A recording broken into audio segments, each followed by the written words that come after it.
Hello, this is James. I haven't done a water deck yet, but I wanted to wait until I had something extra special to contribute to the water deck discussion. And the way that I felt that I could do that is with Treeborn Frog. Now, this is quite a bit more pay to win than my decks usually are, so I feel like this merits a little bit of explanation. So the reason that I have two Treeborn Frogs is because I have two creators from the Electric Overload box. So when that box came out, I saw the creator card and I read the effect. Basically, it raises the dead, and that's so cool. And I just wanted one. I didn't even know any decks I could use it with. I just thought it was a neat card, and I just wanted to have it and use it in the future.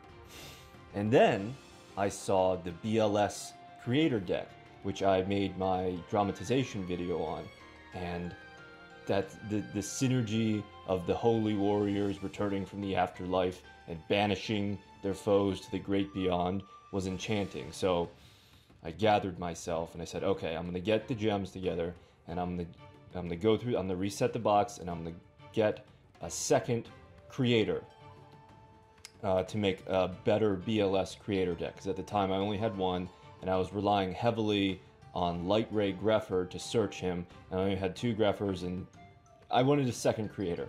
And the way I justified that was by saying, like, okay, in Electric Overlord we have creator, we have Angmarl, we have Ninjutsu Art of Transformation, so I'm gonna get, creator for my BLS creator deck, and I'm gonna get a second ninjutsu transformation for the then top tier ninja deck. And oh, this card is kind of interesting. But now, at the time, BLS creator was hard outmatched by gladiator decks, which is why I take so much glee in destroying them now. And it's so slow. It's so cool, but it's so slow. And ninja decks are dead, so all we have left is two of these little frogs.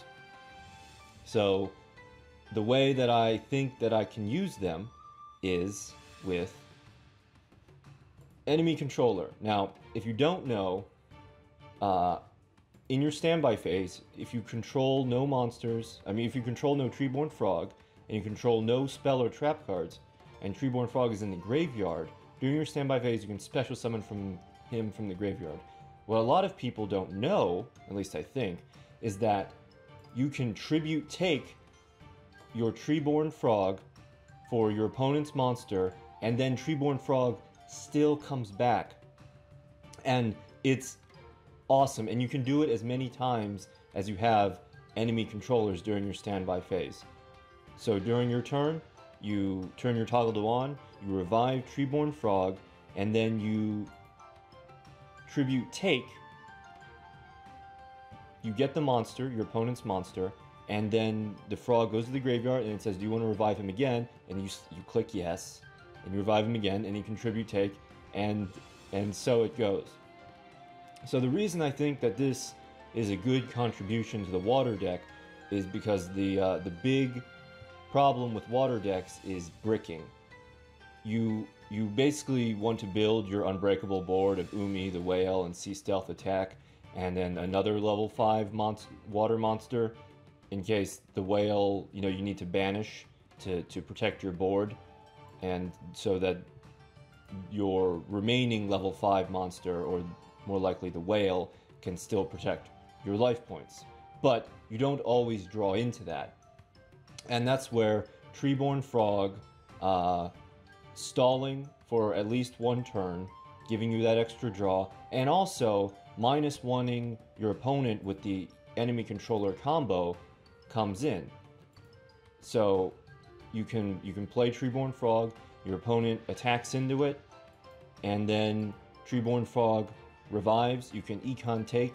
If you econ take a water monster, and you have Citadel Whale in your graveyard, you can econ take Treeborn Frog, econ take Treeborn Frog, and then you have two water monsters, and then you can special summon Citadel Whale from your graveyard, or you can simply tribute take the frog, and then because you have a lot of level 5 monsters in your graveyard, or not in your graveyard, in your deck, you can use them even though you don't have Umi or Legendary Ocean. You can tribute take the Treeborn Frog, and then you can tribute their monster, getting rid of it and replacing it with your own monster, much like the Cuckoo Bird. Other than that, the deck is very... So what this does is it adds early game to the Sea Stealth Attack water deck, because usually Sea Stealth Attack is all just mid game. You get your Wet Ale and another level 5 and Umi and Sea Stealth, and then you just wait, to win. And then if you don't start off with that, you're in pretty rough shape. But the small Fro, can help out with stalling. So, and stalling and indirect removal. So we have our Citadel Whale is obviously the star, and our supporting cast is Abyss Soldier, great non-targeting, non-destruction removal. 4th, Legendary Ocean. It's amazing how I never draw Legendary Oceans or Warrior of Atlantis until you get halfway into the deck. And Screech, which if this card is destroyed by battle, send 2 water monsters from your deck to the graveyard, and that's usually going to be a Treeborn Frog and a Citadel Whale. And then on your next turn, so you special summon Treeborn Frog, and then you play any water monster from your hand, and then you can special summon Whale from the graveyard. Obviously we have our level 5 monsters, 4 of them works. Plesion is great. It has a destruction option. BES Crystal Core is kind of a silly card, and rank 10 tore the BES cards apart.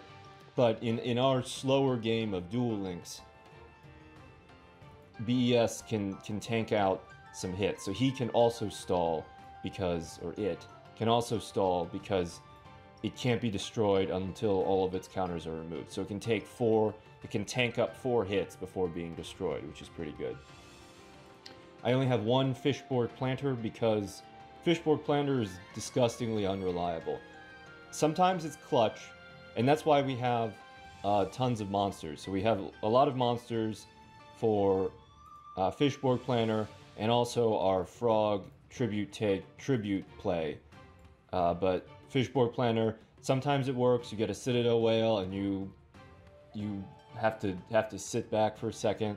And also, if you don't have any Legendary Oceans, you can use Fishborg Planter to draw a card. So in that case, you want a Legendary Ocean to be to go into your graveyard, and then you activate your Sea Stealth Attack, and that activates Umi from the graveyard to the field spell position.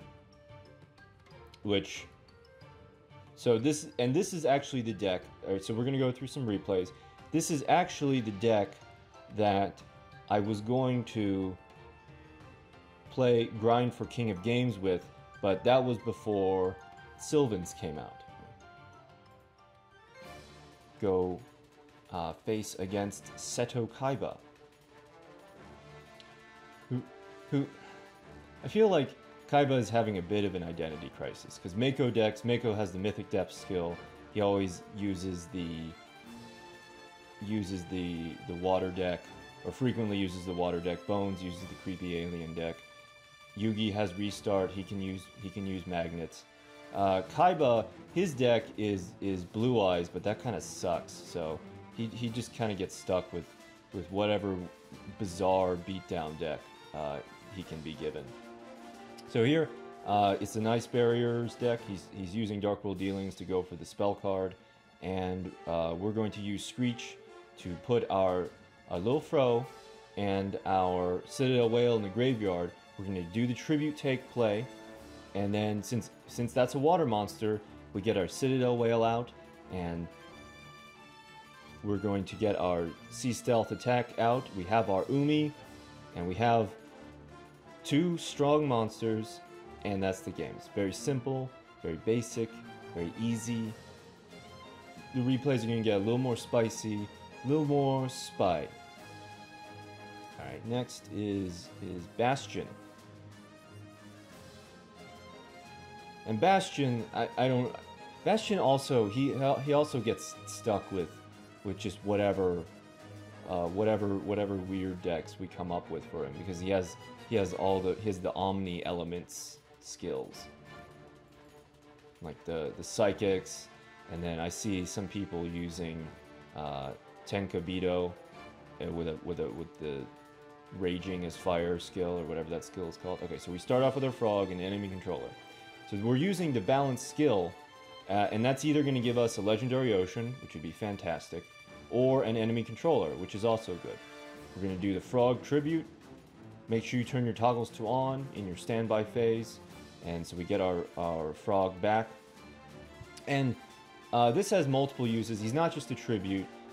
He's also guards against econ take plays from the opponent, like this right here.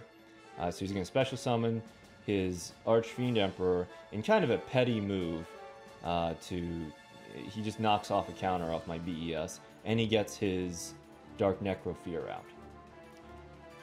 Here we play the Fishborg Planner, and then we special summon our Citadel Whale, but it gets floodgated. He's going to attack Crystal Core one more time, but Crystal Core tanks up that hit, and since we still have no cards, we get a free throw. So we get our Citadel Whale out, and I don't play the Sea Stealth attack because that's going to prevent the frog from coming back again and again, and also Sea Stealth attack, it can't be used without Umi. So if we have Sea Stealth attack but we don't have Umi, then we have the frog. And if we have Sea Stealth attack and Umi, then we don't need the frog, and he can be used just as a normal body or as tribute fodder. Citadel Whale negates the Dark Necrofear seduction attack, and we pretty much have this all nice and cinched up. He's going to go for the Powerful Rebirth into the Karibo and surrender. Power of the Small Fro.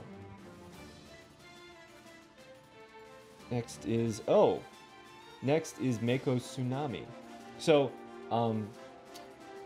we have plenty of water monsters. We have our balanced skill to get 6 spells, and it's okay to just run this. I mean, I got super lucky with the Abyss Encounters box.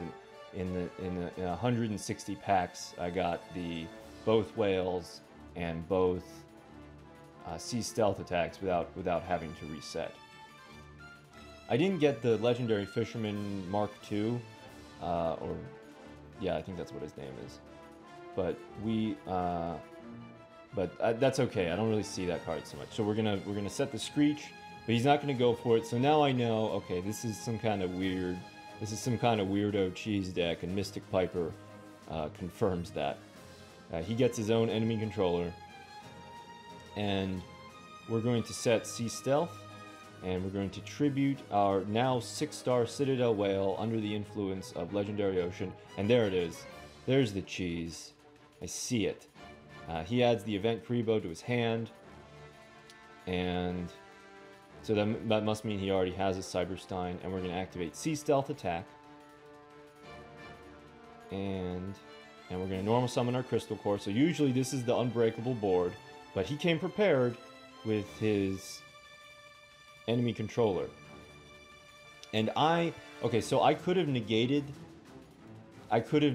that enemy controller onto the Crystal Core, but it was obvious bait. You only want to use Citadel Whale's negation effect for stuff that actually threatens your board. And he's gonna add Solemn Scolding to his hand with Crystal Seer. He's gonna keep the whale weak, and here's the life cost 0. Now that he's activated it, we can use enemy controller, and now he's only gonna be able to get one of his fusion monsters, which is totally fine because I have Abyss Soldier in my hand. And now he's pretty much boned. So we dump the whale, we special summon our whale back from the grave, we get our sea stealth attack. So this is more a normal water battle.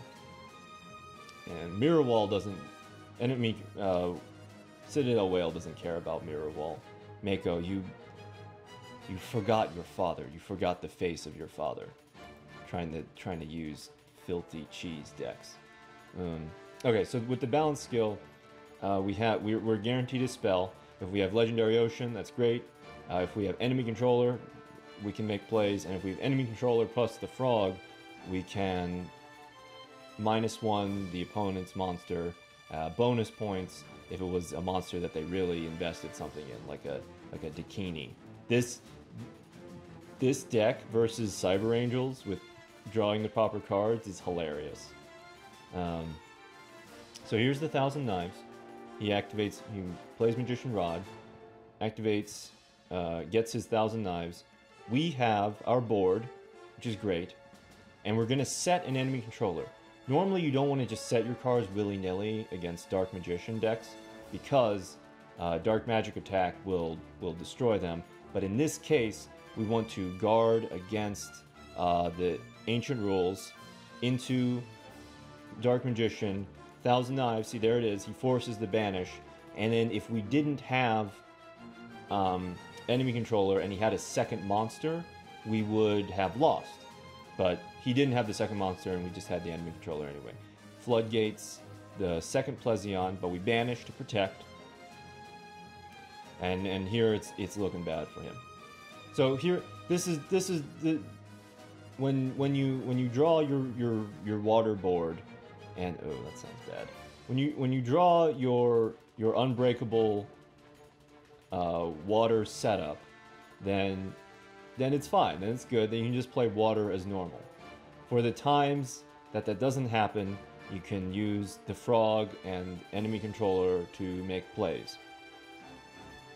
The only thing that we need for this deck to be perfect, other than more money, is like a Screech that is activated by simply being sent to the graveyard and not by battle, because everybody's wise to that, and they just nuke it. And sometimes you play your frog, and then they're like, oh my god, and you have balance and you have it face down, so they're like, oh my god, it's Sylvan. So then they immediately nuke it with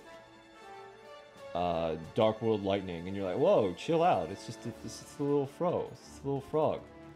You know, he's not gonna hurt anybody.